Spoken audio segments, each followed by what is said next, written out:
You're welcome to today's episode of Chronicles of a Nigerian Woman.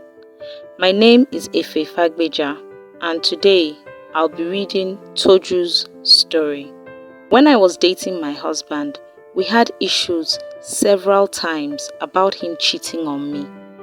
I can count at least 7 incidents when I caught him red-handed in the course of our 4-year relationship. But the thing was that he wasn't blatant about it. All the accidents were slip-ups that happened when his guard was down, and I caught him because he was either sloppy at hiding the evidence or he couldn't bear the guilt, and he left hints that led to discussions that uncovered his misdeeds. I had also insisted on keeping the relationship celibate, so I felt that could be part of the problem, and I didn't blame him too much. Plus, he always apologized profusely. I knew he loved me. He showed it in every other way. He was caring, generous, helpful, and nice.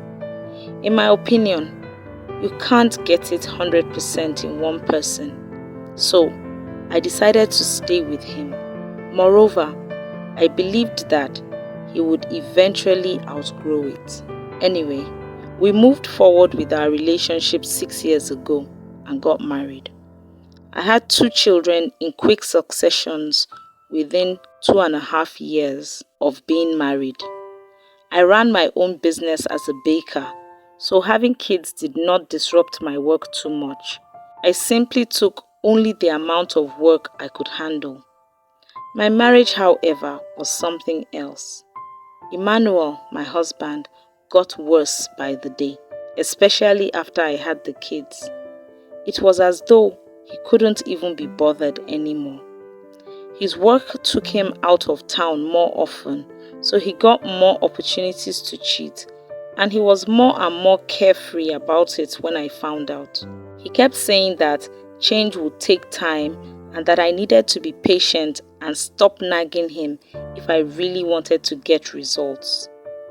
According to him, the pressure I was putting on him only made the problem worse. Of course, I refused to take any part of the blame for his actions, so we started arguing more often. He would come back to apologize after a few days of us not talking, but he did not make any effort to change his ways, and it really started to affect our relationship. The last straw for me came about a year ago when I was diagnosed with both herpes and genital warts. I was angry and disgusted, and at this point, I knew I had to take decisive action. Whenever I thought of cheating spouses, I always considered the emotional and mental effects, but it never occurred to me that my physical health was at risk. Well, not that I didn't know, of course, but somehow I wasn't very conscious until I was confronted by it directly. First and foremost, I immediately stopped all physical contact with him, but that was a short-term solution as far as I was concerned. There were deeper questions to consider. I was only 34. Would I remain celibate for the rest of my life? What if I contacted something worse? After giving it some long, hard thought, I decided that it was better we parted ways. It was a very tough decision for me to reach because I still loved him, and also because I had to consider the challenges of raising 2 boys on my own. Apart from that, there was also the pressure from both our families to confront. I had carried my mom and 2 sisters along in my decision process. My parents were divorced, so my mom was worried about the insinuations and the stigma that would follow. I was also close to Emmanuel's sister, and she kept pleading with me not to leave her brother.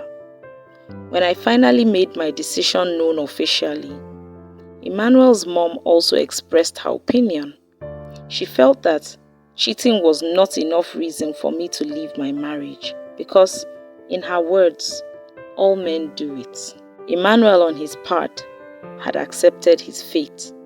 He knew that I had reached my tether's end when I cut off physical intimacy with him.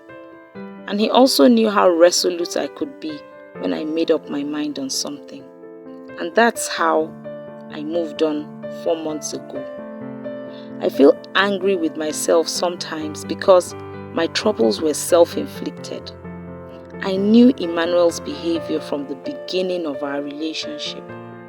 I honestly thought things would change for the better when the consciousness and responsibility of marriage dawned on Emmanuel. But I have learned the hard way that such aspirations have no basis in a relationship, as no one can guarantee the change of another person. He agreed to all my terms about upkeep and custody arrangements for the children. So, we will fulfill our 1 year of separation and then move on with the formal divorce.